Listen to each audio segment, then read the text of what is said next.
Ooh, that looks tasty.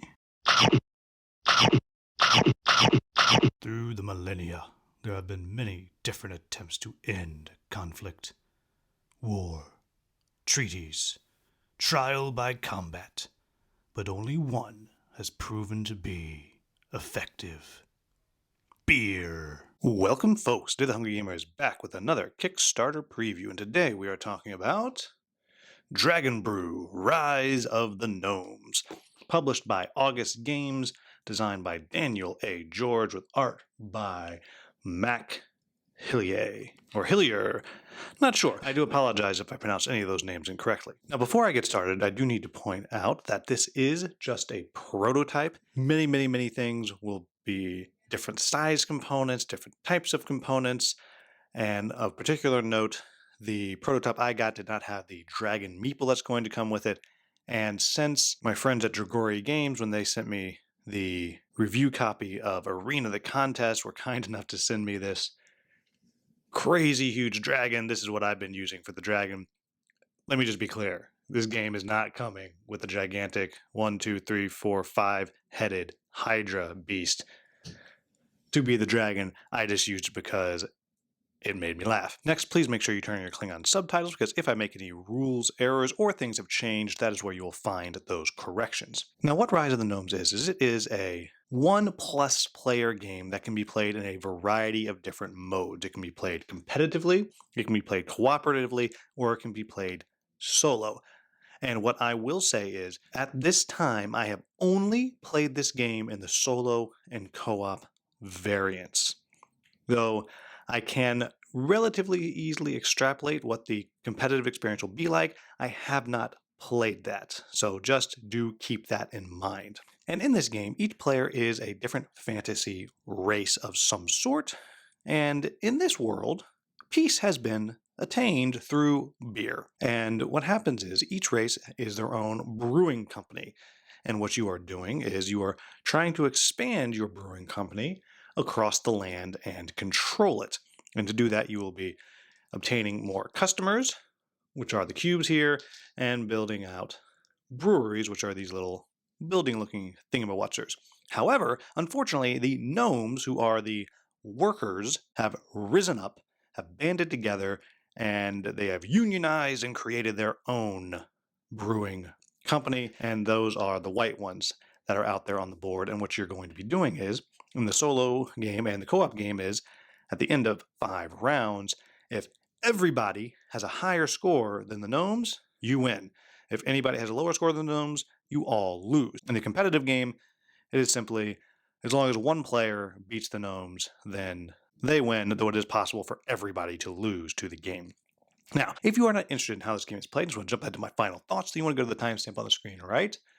Now, for those of us still here, let's talk about the basics of this game, and truly the basics, because there's a lot going on here. So what's going to happen is the game is going to be played over 5 rounds. And what you're going to be doing is you're going to be utilizing a worker placement mechanic in order to spread and build breweries across this ever-changing map. Not ever-changing, it's a different map every single time you play the game. And on this map here, you are simply going to be building out your breweries, and you're able to build a brewery if you have the most power in any given hex. Power is determined by your customers, which are cubes, which are worth 1 power each, and then any brewery that you have there, which is worth 2 power each. At any point, if you're taking an expand action, a build a new brewery action, all you have to do is have more power than your opponent does in that hex, and you can build a brewery and or destroy their brewery and build your own. In this case, we have 1, 2, 3, 4, 5, 6 power to 1, 2, 3, 4, 5. So if green were to take that action, green would be able to take down the gnomes brewery here and build their own. And as you play, you'll be taking actions that will allow you to take more cubes off of your player board, and we'll see that in a minute. And you might be placing them in a hex where you have presence. You might be taking them and putting them in a hex next to a hex where you have presence. You might be taking away 2 of an opponent's cubes and then adding 2 of your own cubes onto that hex as you convert the customers from their customers into your customers. Or you might just be moving out of a hex where you have cubes into another one. All of that seems fairly simple. Let's talk about some of the details of how the rest of the game works. And to do that, I'm going to move all this junk out of the way, like so. And let's bring over, first I'm going to bring over the gnome board. So what's going to happen is, every single turn, the gnomes are going to be acting as well. And what's going to happen is, and this is actually similar to how your player board works, is as they get their cubes out onto the map, they will unlock more income, because the more breweries you have out, or the more points they're going to get every turn, and then the more of these customer squares that they have uncovered, for each one's completely uncovered, they're going to get these bonuses every turn, which is gold and points. And I'll just point out over here, you can set the difficulty of the gnomes over here, which would potentially provide them with even more points each round. And I will show you how the actions work in just a moment. And you will also be dealing with this board right here, and then each round you will have 8 different cards set out along the side here. And in the core gameplay, what's going to be happening is you're going to be doing worker placement. And there's going to be one more thing that I have to show you where you can place your workers, but for the moment we have these here. First, you have these always available actions. And these are actions that are going to happen immediately. They may allow you to build a brewery, upgrade your industry for your brew company. You might be able to just throw a party and buy victory points. Maybe you turn beer into coins. Maybe you employ some unsavory fellows to go and convince customers that they really like your beer, not someone else's beer. You might hire a bard to sing your praises, or you might bribe the dragon to move around and destroy things. And those are always going to be there. But what's more interesting are these cards over here that will be constantly changing throughout the game. And every round you will shuffle these cards and redeal them. You'll notice that there are 2 that will not be out each turn. And what's going to happen is, as you're placing cards out here, after all workers have been placed, you will go through these actions, starting from the left, going to the right, then the left, going to the right, starting from the top down to the bottom. And this is the cost to take this action. So the very first person manages to come here and place a meeple on the beer competition is only going to have to pay 1 beer to convert 2 of an opponent's cubes. The second person is going to have to pay 2.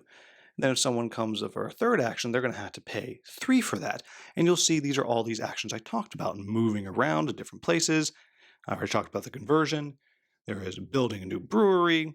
There is just adding more of your cubes from your board into a hex, and then adding cubes to an adjacent hex. And then along with that, every single turn, there's going to be a card draft where you're going to get to draft a different ally that will give you points, perhaps an ability, perhaps a passive action, perhaps a one-time bonus, whatever it may be, and you'll be drafting those every single round as well. And the final thing that I just have to show you very quickly are the player boards. And again, just a reminder, this is just a piece of paper, but you get the idea. And so what you're seeing here is you're seeing these boards that is completely uncovered, but you start the game with cubes set out on these boards already. And what that is that's how you determine what your income happens to be. Because as these things are all covered up, you have less income. But the more of these that come the income phase are uncovered, the more you get. So you'd see here, with all this uncovered, I would get 2, 3, 4, 5, 6, 7, 8 gold, because these are all totally uncovered, and I would get 1, 2, 3, 4, 5, 6, 7 points at the end of the round.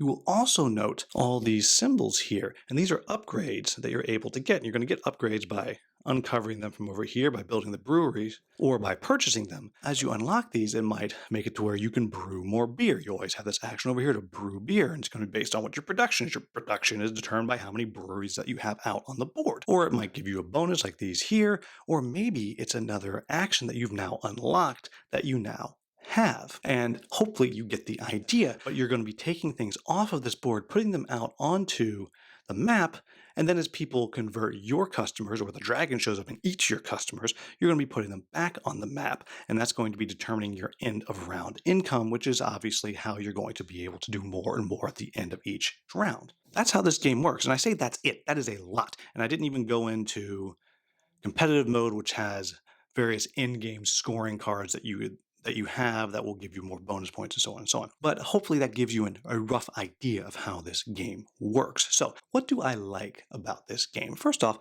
I like the theme. It's so bizarre and so wacky. It's just fun. I really enjoy this idea. We're not fighting. We're just competing with each other.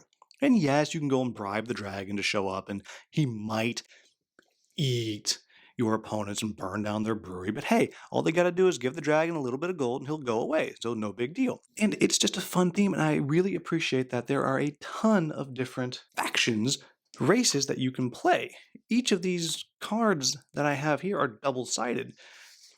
And you have things, wizards and centaurs and treemen and leprechauns, more humans for each color, and elves and orcs and highborn and giants and merfolk, and I have halflings and all these different things, and you have the ability to create your own races as well, and I think that is a whole lot of fun. And they all do seem like they are balanced. I also really like the co-op game. I think it is very fun as you're trying to work together to all succeed and take down these gnomes. And because you're able to set the difficulty of the gnomes and how many points you're getting each round, it can be very, very challenging or relatively easy depending on how many players you have. And I think that is fantastic. I think the large amount of variety in actions really makes this game work. You don't have a lot of resources you're managing, but how you use them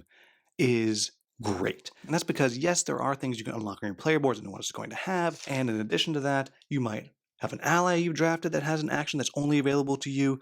But along with that, you have all these always availables, which happen right away. But what really makes it work is how these cards here change every round. You know what's going to come out. It is possible that one action won't be available because both of those cards happen to be the one that didn't get dealt out. Yes, that's possible, but it's not common. But then you have this lovely balance of figuring out what it is you want to do because you're going to play it in an order. And if you plan it correctly, you can suddenly take over right here. Maybe I bought 2 of those actions. I can suddenly take over a hex that no one saw coming and then build my brewery right after that immediately. And that is where this game works the best. It's that planning phase, it's that quasi-programming that you're doing that really makes it work, I think. And I'll also note that the solo mode absolutely works. Absolutely works. I'm going to talk a little bit more about that later on, but all that's happening in the solo mode is every time before you place a worker, actually it happens in the co-op mode too, before you place a worker, you're going to draw one of these gnome cards, and it's going to let the gnomes put out a blocker on one of these cards here, or something over here, and then after you've done all of your actions, the gnomes get to play a whole bunch of cards, and it tells you, oh, they move the dragon, they do this action if they can. If they can't, they do this action. If they can't do either of those, they just get some points. And it does a good job of targeting on this ever-changing hex board of where things go. And it does work very well, and it is pretty quick once you figure out how it works. And I also think that this is a game that will be very, very cutthroat and enjoyable with a larger multiplayer competitive game. Again, I haven't played it, but based on the co-op and the solo that I've done, I do have a feeling that it will work well and be very, very cutthroat and very, very mean and very, very nasty. So what are my quibbles with the game? The first one is there are 27 bazillion pieces that you have to manage every game. You have cubes. There are so many cubes for each player, and you have these cubes. They're on your board, then they're off your board, and you have your breweries. They're on, they're off, they're moving. You have your upgrade things that are over here that you're moving over to here, and you have your coins, and then sometimes you have your meeples on here, and that doesn't even count. Don't forget, you have the gnome board with all of that on there. And I didn't even show you this yet. I have not even shown you. You have this other board here that you're managing, which is telling you what phase you're on, what turn you're on, how much the dragon's going to do if it gets to you over there. And then, of course, you have all of these gnome cards that you're dealing with. And you have all of these ally cards, and you have a stack of those somewhere. And you have all of the coins, and the coins are going to be bigger and nicer. And you have the brew tokens, and you have extra upgrade tokens. And you have a dragon somewhere, and there's a lot of pieces. It takes a bit of time to set up, and you're probably going to need to throw down for the add-on of the overlay, because it is a lot of stuff on those boards. And so just something to understand, be prepared for. Once you have it set up, it's not too bad, but it takes a whole bunch of setup. The next thing that I will say is, and this might change, to be fair, this might change, is I wish there was some unique art on these. I wish I got some kind of a vision of the merfolk or of the vampires. And they do exist if you go through the allies, you can see them, but I wish that was there. The next thing that I'll toss out as a quibble is, mostly with the solo game, it's not necessarily a bad thing, more of a warning. It is super, super hard. I have not come close to winning. Part of that is by design. The solo mode is designed to be very, very challenging. But along with it, I'll note that the more players you're playing with in the co-op mode, the easier the game gets. Now, that is mitigated a bit when it comes to, you can set the difficulty of the gnomes, but just something to keep in mind. If you're getting this as a solo player playing true solo, it's extremely, extremely hard. I think for my money, I actually prefer playing with two different factions, just kind of playing two-handed. I find that a little, well, it's easier and might kind of be the way to go. But of course, by doing that, you are doubling the amount of cubes and stuff that you are dealing with. So just something to keep in mind. And then the last thing that I'll toss out there is, like I said, though I haven't played it, I have zero reason to doubt that the competitive version is nasty and mean and backstabby, and I'm going to do whatever I can to screw you over because I can, and that might not be for you. Though luckily there is the co-op version as well, which co-op with 3 or 4 players, which I've only gotten to play online on Tabletopia, is, I think, the most fun way to go. But there you have it, folks. That is Rise of the Gnomes. I think this is a game that is more than the sum of its parts. And what I mean by that is there is a whole bunch of stuff. When I got this prototype, I looked at it, I was like, oh my gosh, there's so much stuff in here. And there's 3 rule books. There's a whole rule book for competitive. There's a whole rule book for solo co-op. There's another rule book just for the basic way the game works.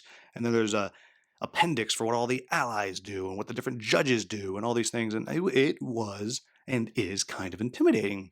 But it does all come together in 3 game modes that I think work, are challenging, and are fun. This is a game that if you like area control, and if you like worker placement, and you like that idea of the ever-changing kind of programming that this game has, then this is a game that you probably want to check out. I have definitely had fun with it, and this is definitely one that if I get to hold on to the prototype for a little bit, I will certainly play some more, and I definitely am looking forward to playing this online with some larger groups of people again. So there you have it, folks. That is Rise of the Gnomes. As always, if you found this video useful, please like, subscribe, and share. Thank you so much for watching. Have a wonderful, wonderful day.